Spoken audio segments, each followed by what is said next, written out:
Hello students, कैसे हैं आप सब। आशा करती हूँ आप अच्छे होंगे और अच्छे से अपनी पढ़ाई कर रहे होंगे।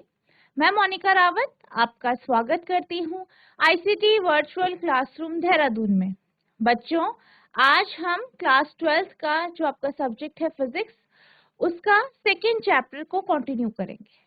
तो बच्चों, पिछले लेक्चर में हमने देखा था कि हमने इस चैप्टर के कुछ क्वेश्चंस देखे थे, कुछ आपके इम्पोर्टेंट जो टॉपिक्स थे वो हमने जाने थे। आई होप आपको टॉपिक समझ में आए होंगे। अब हम चलते हैं अपने अगले टॉपिक की तरफ। तो बच्चों, अब हम चलते हैं अपने स्मार्ट बोर्ड की तरफ। तो बच्चों, पिछला जो हम टॉपिक कर रहे थे उसमें हमारा एक पार्ट रह गया था, उसी को हम आज डिस्कस करने जा रहे हैं। वो था आपका potential energy of a charge in external electric field. यानी हम यहाँ पे बात करते हैं कि एक चार्ज है जिसे हमने एक्सटर्नल इलेक्ट्रिक फील्ड में यानी विद्युत क्षेत्र पे रखा है। तो आप लिखेंगे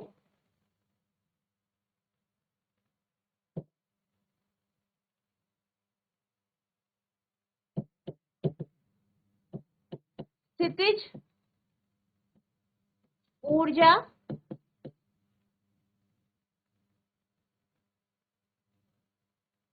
ठीक है। या तो यहाँ पे हम स्थितिज ऊर्जा की बात करें, पोटेंशियल एनर्जी की बात करें, और किसके कारण, एक एक्सटर्नल फील्ड है जो कि चार्ज पे लगी है, आवेश पे लगी है, उसके कारण। ठीक है। तो ये जो आपका कॉन्सेप्ट है, इसको समझने के लिए हम वही जो हमने पिछले जो आपके टॉपिक्स थे उसमें हमने डिस्कस किया था, उसी को हम लेके चल रहे हैं। ठीक है। तो हम ये मान लेते हैं कि हमारे पास एक चार्ज है। ठीक है। हमारे पास चार्ज है Q1। Q1 आवेश है जो कि इंफिनिटी पे यानी अनंत पे रखा गया है। अब उसे हम क्या करते हैं, लेके आते हैं एक बिंदु पे। ठीक है। एक पॉइंट पे लेके आते हैं। आपका इंफिनिटी पे जो पॉइंट है उसे आप A मान सकते हैं, और ये जो पॉइंट है इसे आप B मान सकते हैं। ठीक है। और ये जो पॉइंट है ये कहाँ पे रखा गया है, एक्सटर्नल इलेक्ट्रिक फील्ड यानी बाह्य विद्युत क्षेत्र पे इसे रखा गया। ठीक है। तो हम यहाँ पे लेके आए। ठीक है। अब हमने क्या किया, इस Q1 चार्ज को यानी Q1 आवेश को हम जो है इंफिनिटी से इस बिंदु पे लेके आए। ठीक है। अब अगर हम बात करें इस चार्ज को, इस Q1 चार्ज को इंफिनिटी से P तक लाने में जो कार्य किया गया है तो वो कितना होगा, WAB। आप उसे WAB लिख सकते हैं। तो ये बराबर हो जाएगा आपका QVB माइनस VA। अब हम यहाँ पे बात करते हैं कि VB और VA क्या है। VB जो है B बिंदु पर जो पोटेंशियल एनर्जी है उसको दिखा रहा है, स्थितिज ऊर्जा को दिखा रहा है। इसी तरीके से जो आपका VA है वो आपका जो है पोटेंशियल को दिखा रहा है इंफिनिटी। अब क्योंकि A पॉइंट पे कोई भी किसी भी तरीके की फील्ड नहीं है तो यहाँ पे जो VA का मान होगा वो 0 होगा। वहीं आप जो है VB जो है इसको एज इट इज रख सकते हैं, या आप इसे V1 ले सकते हैं। ठीक है। तो अब हम क्या करेंगे, VA और VB की वैल्यू रख देंगे। तो ये हो जाएगा WAB Q1, VB को आप V1 रखेंगे -0, यानी जो वर्क डन है A पॉइंट से B पॉइंट में लाने में वो Q1 V1 होगी। इसे आप U से रिप्रेजेंट कर सकते हैं क्योंकि आप ये जानते हैं कि जो वर्क डन होता है वो पोटेंशियल एनर्जी को शो कर। ठीक है। अब हम क्या करते हैं, इसी तरीके से हम एक और चार्ज लेते हैं, दूसरा चार्ज है। ठीक है। वो भी इंफिनिटी से यानी अनंत से आता है और हम उसे एक बिंदु पे लेके आते हैं। ठीक है। तो ये इंफिनिटी पे पॉइंट था, इसे हम D पॉइंट पे लेके आए और इस चार्ज का जो मान है वो क्या है, Q2। ठीक है। अब हम यहाँ पे मान लेते हैं कि जो आपका V है, V की वैल्यू इन्फिनिटी पे क्या होगी, 0 होगी, यानी VC का मान 0 हो जाएगा। वहीं अगर हम VD की बात करें तो जो VD है इसका मान हम V2 ले लेते हैं। ठीक है। इसका मान हम V2 ले लेते हैं। तो अब ये जो चार्ज है इसे हम इंफिनिटी से लाए इस बिंदु पे, इस पॉइंट पे जहाँ पे क्या है, इलेक्ट्रिक फील्ड है। तो हमारा जो वर्क डन होगा दूसरे चार्ज के लिए, Q2 चार्ज के लिए, वो होगा आपका WCD बराबर Q2 VD minus VC। Q2 VD, तो जो VD है, ठीक है, VD आपका किसके बराबर है, V2 के बराबर है। और जो VC है, VC कितना है, 0 है। क्यों है, क्योंकि इन्फिनिटी पे है, और इन्फिनिटी पे क्या है, किसी भी तरीके की इलेक्ट्रिक फील्ड नहीं है। तो यहाँ पे आपका ये हो जाएगा 0। तो WCD बराबर Q2 V2 आपका आ गया है, ठीक है। तो ये हमने क्या बोला कि जब हम जो चार्ज है उसे C पॉइंट से D पॉइंट पे लेके आते हैं, तो हमने यहाँ पे जो उसकी पोटेंशियल लिया या जो हमने वर्क डन निकाला, वो किसके कारण निकाला, C पॉइंट से D पॉइंट पे ले जाने पर। और D पॉइंट पे सिर्फ हमने जो है आपकी इलेक्ट्रिक फील्ड, जो इसमें से पहले से फील्ड थी, उसे ही कंसीडर किया। अब जब हम Q2 चार्ज को D पॉइंट पे लेके आएंगे, तो इस पे सिर्फ इस इलेक्ट्रिक फील्ड का ही प्रभाव नहीं पड़ेगा, बल्कि जो आपने Q1 चार्ज लेके आए हैं उसका इफेक्ट भी इस पे पड़ेगा, ठीक है। उसके कारण भी जो है इस पे जो फोर्स लगेगा, बल लगेगा, ठीक है। तो जो इस केस में पोटेंशियल एनर्जी होगी, ये आपका हो जाएगा U2 ले लेते हैं, U2 equals to Q2 V2, ठीक है।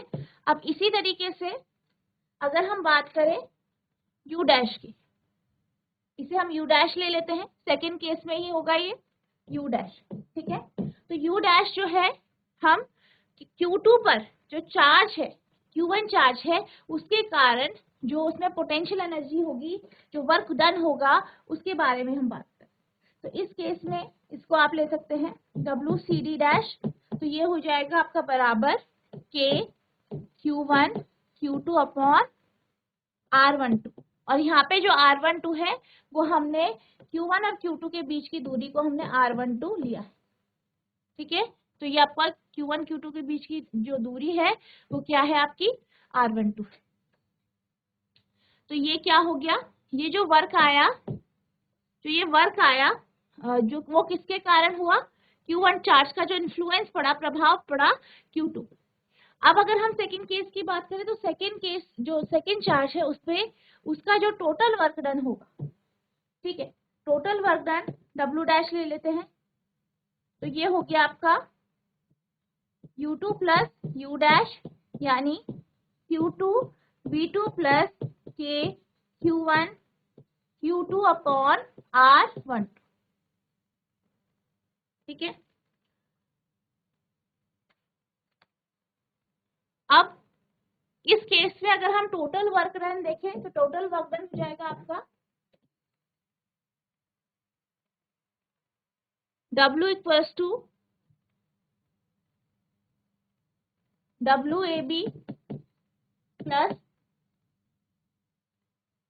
W डैश, यानी WAB कितना है आपका Q1 V1 plus W dash आपका आया Q2 V2 plus K Q1 Q2 upon R12। ये W आया, और ये बराबर है आपके टोटल पोटेंशियल एनर्जी के। इसे हम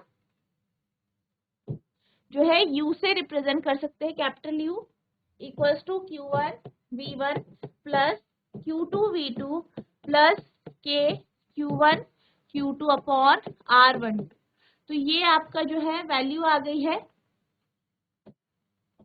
पोटेंशियल एनर्जी की।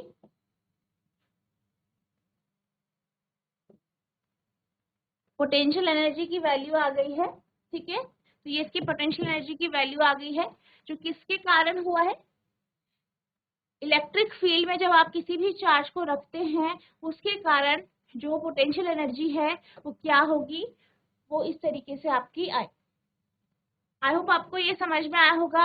अब हम चलते हैं अगले टॉपिक की तरफ। तो आपका अगला टॉपिक है electrostatic properties of a conductor, यानी एक कंडक्टर के इलेक्ट्रोस्टैटिक गुण।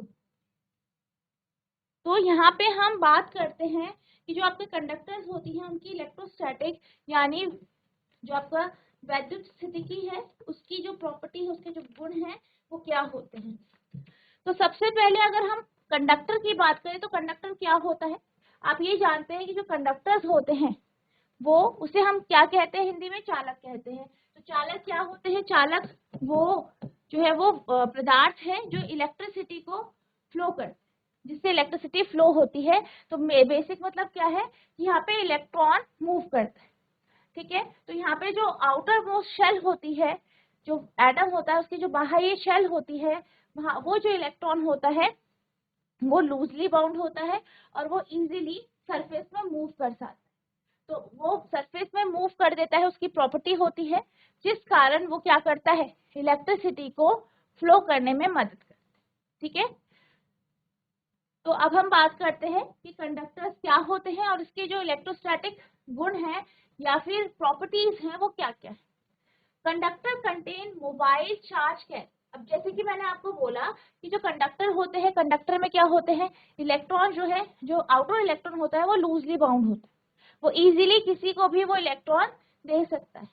तो क्या होता है, वो एक चार्ज कैरियर है, इलेक्ट्रॉन क्या है, एक चार्ज कैरियर है, और वो इजीली आसानी से वो चालक में मूव कर सकता है, मोबाइल होता है, आसानी से चल सकता है। In metallic conductor these charge carrier are electrons, ठीक है। और इसमें क्या होता है, जैसे कि मैंने आपको बताया कंडक्टर्स में, और स्पेशली अगर हम मेटालिक कंडक्टर की बात करें, ठीक है, तो मेटालिक कंडक्टर में क्या होते हैं, ये इलेक्ट्रॉन्स होते हैं, जो इलेक्ट्रॉन्स होते हैं वो चार्ज कैरियर होते हैं।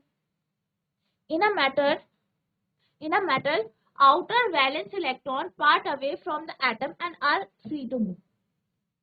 अब अगर हम बात करें मेटल्स की, ठीक है, धातुओं की अगर हम बात करें, ठीक है, जैसे आपका कॉपर हो गया, उसकी अगर हम बात करें तो उसमें क्या होता है, जो एटम होता है, एटम का जो बाहरी या वैलेंस इलेक्ट्रॉन होता है, आउटर इलेक्ट्रॉन होता है, वो आसानी से जो है मूव कर सकता है, वो जो मेटल है उसकी सरफेस पे, उसकी सतह पर आसानी से मूव कर सकता है, चल सकता है, गतिमान हो सकता है। These electrons are free within the metal but not free to leave the metal। अब ये जो इलेक्ट्रॉन होते हैं, जैसे कि मैंने आपको बताया कि उसकी सतह पर मूव कर सकता है, लेकिन वो क्या कर सकते हैं, सतह पर तो मूव कर सकते हैं, कोई आपके पास मेटल की कोई भी पीस है, यहाँ पे जो इलेक्ट्रॉन होंगे वो इसकी पूरी सतह पर, जितने इलेक्ट्रॉन्स है वो इसकी पूरी सतह के अंदर मूव कर सकते हैं, चल सकते हैं, लेकिन वो इससे बाहर नहीं निकल सकते, उनको कुछ इलेक्ट्रिक फील्ड देनी पड़ती है ताकि वो क्या करे, वो इससे बाहर जा सके, ठीक है। An external electric field in external electric field they drift against the direction of the field। अब इसी तरीके से अगर हम बाहर से कोई इलेक्ट्रिक फील्ड डालते हैं तो ये क्या करते हैं, ये अपनी डायरेक्शन के विपरीत दिशा में ये मूव करने लग जाते, ठीक है। जैसे कि हमारे पास कोई भी यहाँ पे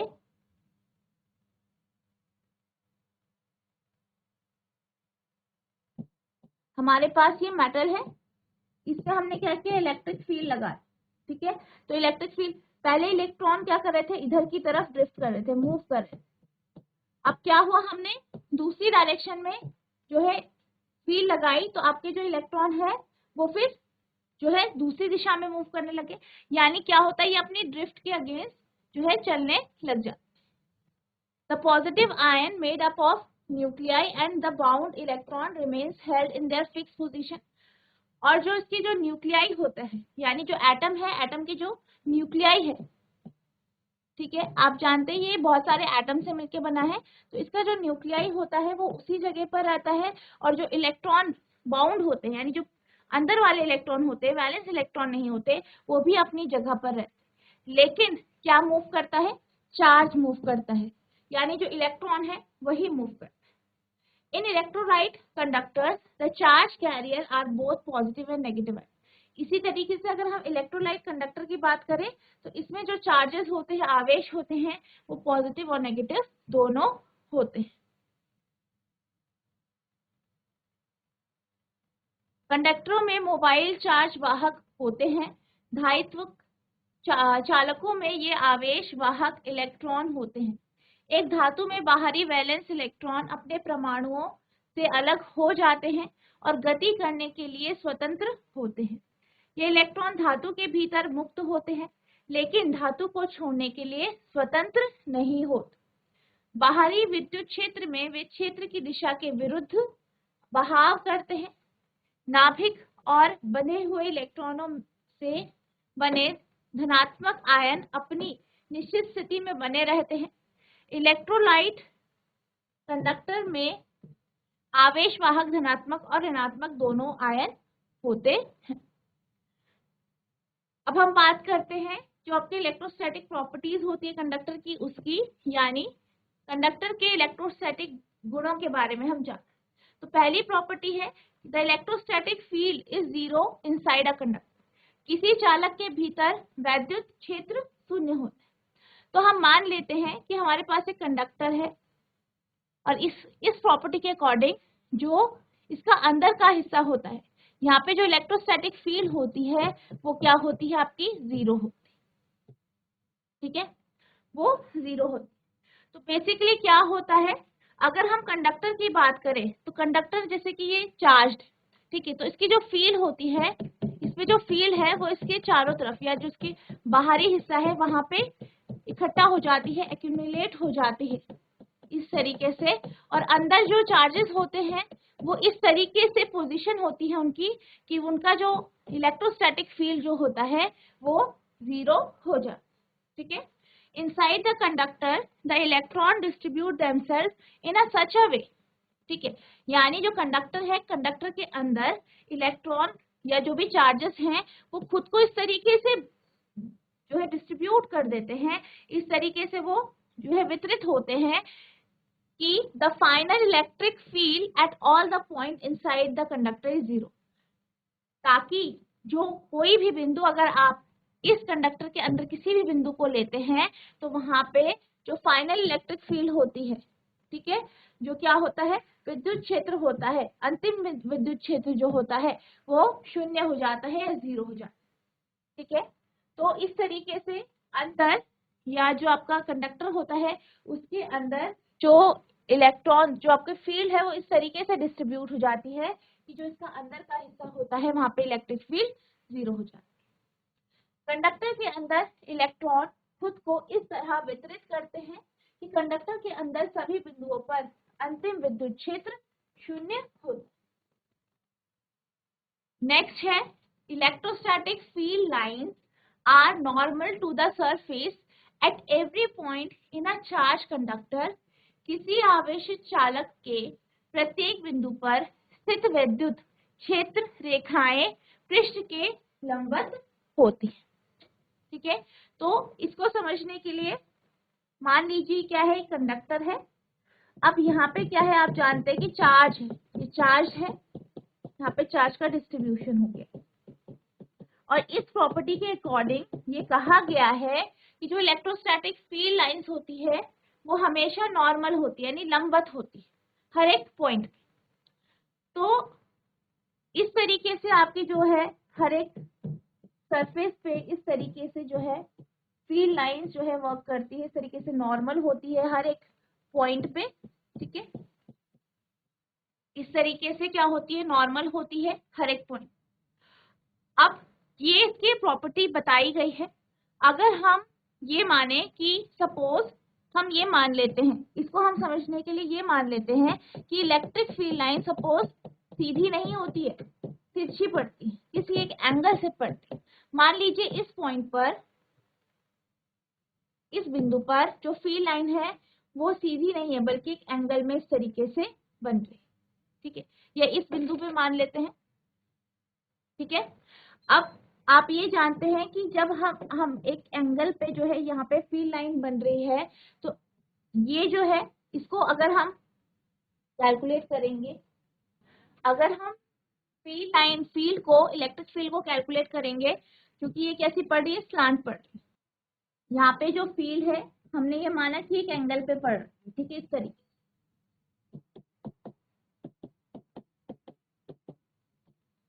अब अगर हम यहाँ पे फील्ड की बात करें तो हम इसे फिर दो कंपोनेंट्स में तोड़ेंगे। ठीक है, मान लीजिए ये ई है तो ये आपका ई साइन थीटा हो जाएगा जो परपेंडिकुलर है, और ये वाला आपका ई कॉस थीटा हो जाएगा। अब अगर हम इन दो कंपोनेंट्स को लेते हैं और इस तरीके से इलेक्ट्रिक फील्ड जो है इसकी सरफेस पे, इसकी सतह पर इस एंगल पे पड़ रही है, तो हम ये देखेंगे कि एक कंपोनेंट आपका ये है और एक कंपोनेंट आपका ये है। अब अगर हम ई कॉस थीटा को लें तो ई कॉस थीटा के कारण, क्योंकि इलेक्ट्रिक फील्ड है, इस कारण जो चार्ज होगा, जो इसके आगे चार्ज होगा यहाँ पे, इस चार्ज पे यहाँ पे पड़ रही है फील्ड लाइन, तो इसके आगे जो चार्ज होगा, जो आवेश होगा, तो इसके कारण ई कॉस थीटा के कारण इसको आगे मूव करना चाहिए। इसी तरीके से जो ये दूसरा चार्ज है, इसके कारण इसके आगे वाले चार्ज को आगे मूव करना चाहिए। इसी तरीके से इसके आगे वाले को आगे, इसको आगे, इस तरीके से सारे जो चार्ज हैं इन्हें आगे आगे मूव करना चाहिए। लेकिन एक्चुअल में क्या होता है, जो चार्ज होते हैं, जो आवेश होते हैं, वे आगे को मूव नहीं करते। यानी कि जो ई कॉस थीटा वाला कंपोनेंट है ये इस केस में नहीं हो, या इसे जीरो माना जाता है। ई कॉस थीटा को क्या माना जाता है, जीरो माना जाता है। इसलिए हम ये कहते हैं कि जो आपकी इलेक्ट्रिक फील्ड लाइंस है वो सरफेस के हमेशा नॉर्मल होती है। अगर नॉर्मल नहीं होंगी तो उसे दो कंपोनेंट्स में तोड़ेंगे और जो कॉस थीटा वाला कंपोनेंट है उसके कारण चार्जेस को फिर सरफेस पे मूव करना चाहिए। लेकिन ऐसा एक्चुअल में होता नहीं है, यानी कि ई कॉस थीटा वाला कंपोनेंट जीरो होता है, यानी जो ई साइन थीटा है वही कंपोनेंट है। इसलिए हम ये कहते हैं कि जो आपकी इलेक्ट्रिक फील्ड लाइंस होती है या इलेक्ट्रोस्टैटिक फील्ड लाइंस होती हैं वो कैसी होती है, नॉर्मल होती है surface. If the electric field lines were not normal at the surface, a component of electric field would have been present along the surface of a conductor in the static condition. Thus, free electron moves on the surface would also have experienced some force leading to their motion. But this doesn't happen. Since there is no tangential component, the forces have to be normal to the surface. यानी कि यदि विद्युत क्षेत्र रेखाएं सतह पर लंबवत नहीं होती है, हम मान रहे हैं कि ये कैसी है, नॉर्मल नहीं है, लंबवत नहीं है सतह पर, तो स्थिर स्थिति में विद्युत क्षेत्र का एक घटक किसी चालक की सतह के साथ मौजूद होता है। तो इस केस में जैसे कि मैंने आपको बताया कि एक कंपोनेंट कहाँ पे है, सतह पर है, जो कि कौन सा है आपका ई कॉस थीटा वाला कंपोनेंट है, ठीक है, जो कि आपका सतह पर ये जो है फील्ड और इस यहाँ पे जो है आपका ई कॉस थीटा वाला कंपोनेंट है, ठीक है। तो ये मौजूद होगा अगर ये जो आपकी फील्ड है वो एक जो है सीधी नहीं है, तिरछी पड़ रही है। तो इस प्रकार सतह पर घूमने वाले मुक्त आवेशों ने भी अपनी गति के लिए कुछ बल का अनुभव किया होगा। तो तब क्या हो जाएगा, इस कंपोनेंट के कारण जो बाकी फ्री चार्जेस हैं वो क्या करेंगे, मूव करने लग जाएंगे, ठीक है, उन पर कुछ फोर्स लगेगा, वो मूव करने लग जाएंगे। लेकिन ऐसा नहीं होता है, ऐसा होता नहीं है, क्योंकि कोई स्पर्श रेखा घटक नहीं है, इसलिए बलों की सतह के लिए लंबवत होनी चाहिए। इसलिए क्या कहा गया कि जो बल है या जो फील्ड लाइंस है वो हमेशा कैसी होनी चाहिए, नॉर्मल होनी चाहिए, लंबवत होनी चाहिए सतह। आई होप आपको सेकंड प्रॉपर्टी समझ में आई होगी। अब आपकी नेक्स्ट प्रॉपर्टी है, the interior of a conductor can have no excess charge in the static situation. स्थैतिक स्थिति में किसी चालक के अभ्यंतर में कोई अतिरिक्त आवेश नहीं होता, ठीक है। तो यहाँ पे क्या कहा गया है, जो आपका जो कंडक्टर होता है, जो चालक होता है, उसका जो भीतर का जो हिस्सा होता है, अंदर का जो हिस्सा होता है, ठीक है, जो उसका इंटीरियर होता है, वहां पे किसी भी तरीके का एक्सेस चार्ज नहीं होता। अब अगर हम इसकी बात करें तो आप इसे जो है गॉस लॉ से समझ सकते हैं, ठीक है।